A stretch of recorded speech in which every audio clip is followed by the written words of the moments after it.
E durante essa mesma reunião ministerial, a ministra Tereza Cristina pediu ao Bolsonaro, ao presidente Jair Bolsonaro, queda nas taxas de juros para o agronegócio. Já o ministro Paulo Guedes defendeu a privatização de bancos públicos, como o Banco do Brasil.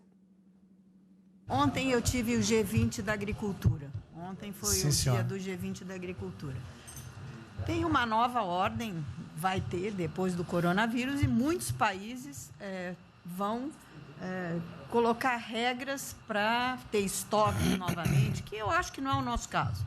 Mas, enfim, nós precisamos ter acesso a mercados, enfim. Mas nós precisamos incentivar o trigo. É o único produto que o Brasil não é autossuficiente. O resto, presidente, se amanhã quiser fechar... Nós temos 2 milhões, no sul também, mas nós temos 2 milhões de hectares ali no Matopiba, prontos, inclusive, com a Embrapa, com variedades super produtivas para poder investir lá. Precisa de dinheiro. E uma última coisa... Não, dinheiro que volta, financiamento. O que nós precisamos é baixar os juros. A agricultura não aguenta 9% de juros, é muito alto para ela. Tá. O Banco do Brasil não fala nada, não? O Banco do Brasil não é tatu nem cobra. O Banco do Brasil não é tatu nem cobra, porque ele não é privado nem público. Então, se for apertar o Rubem, coitado, ele é super liberal. Mas se apertar ele e falar, bota o juro baixo, ele, não posso, senão a turma, os privados, meus minoritários, me apertam. Aí você fala assim, bota o juro alto, ele, não posso, porque senão o governo me aperta. O Banco do Brasil é um caso pronto de privatização. É um caso pronto, e a gente não está dando esse passo. O senhor já notou que o BNDE e a Caixa, que são nossos públicos, a gente faz o que a gente quer. O Banco do Brasil a gente não consegue fazer nada, e tem um liberal lá. Então tem que vender essa na próxima reunião aí. Apesar dos esforços do Ministério da Agricultura para socorrer o agro neste momento que vive o mundo, especialistas no setor defendem um plano coletivo e estratégico para preservar a agropecuária, que responde por uma participação fundamental na atividade econômica e no abastecimento do país. Sobre isso, a gente conversa agora com o professor e escritor José Luiz Tejon. Tejon, você me falava mais cedo que reconhece, né, os esforços do Ministério da Agricultura diante da pandemia, mas o governo falha ao não apresentar um plano coletivo, né? Queria que você explicasse melhor que plano coletivo poderia socorrer o setor neste momento. Boa noite para você. Bom, boa noite, Sueli, prazer falar com vocês. Eu gosto muito da ministra, ela é uma heróica nesse processo todo. Está pedindo aí que não dá para ter juros de 9%, ela tem feito esforços internacionais, ela é uma pessoa valorosa. Agora, é necessário uma equipe trabalhar. O que eu sinto e não vejo é um planejamento estratégico do agro brasileiro.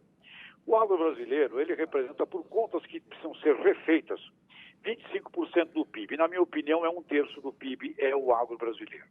Ele impacta indiretamente outro 1/3. Portanto, a economia brasileira tem um elo com o agro na casa de 70%. É a única coisa que nós temos hoje de base econômica poderosa e forte para acessar nos mercados internacionais, aliás, a ministra salienta isso, e que precisamos usar para investir os pouquíssimos recursos que nós temos à disposição numa cadeia econômica que gere a curto prazo os melhores resultados. Portanto, sinto falta de um planejamento estratégico, desde o A do abacate até o Z do zebu. Porque senão nós ficamos numa torre de Babel, fala uma coisa aqui, outra coisa ali, essa coisa não está encontrada, e há uma falta, na minha visão, de uma ordem de uma liderança que coloque ordem nesta bagunça. É muita gente falando, muita gente berrando, muita gente gritando, e nós não temos o fundamento da administração. Planejamento estratégico. O que é que nós vamos fazer? Cadeia produtiva, e escolher aquelas cadeias que nós podemos investir e essas cadeias gerarem a mais curto espaço de tempo retorno para o país e, obviamente, empregos, capilaridade. E aí, os recursos para fazer cada uma dessas cadeias funcionar serão distintos e diversos. Terão algumas que talvez a gente tenha que colocar lá investimentos a fundo perdido. Se eu quero trabalhar com exportação de banana para o mundo, eu tenho que resolver o problema do trenzinho que leva essa banana até o porto. Portanto, são coisas que eu sinto falta muito grande, que é fundamento de liderança. Numa crise, se você não tiver foco, você amplifica a crise por uma torre de Babel, de todo mundo falando tudo ao mesmo tempo, e a gente não tem, na verdade, o que eu sinto falta, um planejamento estratégico do agro brasileiro que tem que ser feito imediatamente.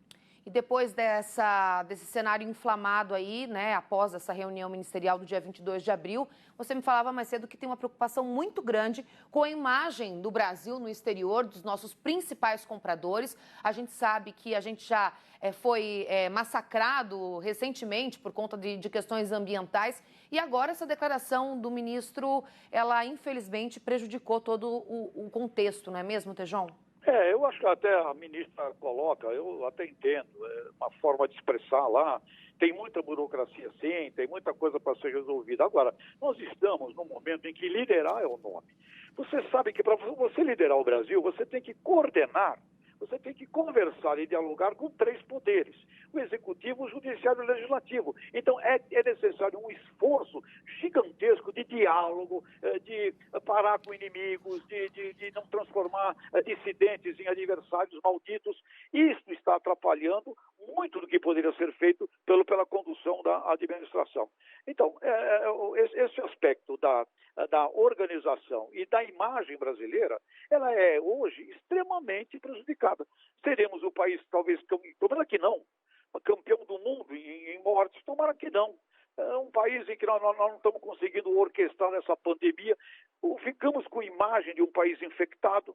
Feito. Além da imagem do país infectado, ficamos com esse aspecto do desmatamento lá na Amazônia, nesse quadrimestre. Os ilegais, os perversos, os safados foram lá e fizeram um trabalho ruim do país. E ficamos, então, numa situação de imagem para produto que vai na commodity, que não aparece no consumo. Até acho que vai. Soja, milho, mas para tudo que aparece no consumo final, nós vamos ter problemas. Não, é um país infectado, um país que está derrubando mata. Conclusão. E não se esqueça, Sueli, o maior concorrente brasileiro é o super vendedor, o mega vendedor, o senhor Donald Trump. Ele é o vendedor do maior concorrente brasileiro. Então, sem ilusões com relação a isso. Temos que disputar mercado de maneira competitiva e a imagem é muito importante. José Luiz Tejon, dando o seu recado direto para o governo federal. Agradeço muito, Tejon. Até daqui a pouquinho. Viva, Sueli. Até já. Obrigado.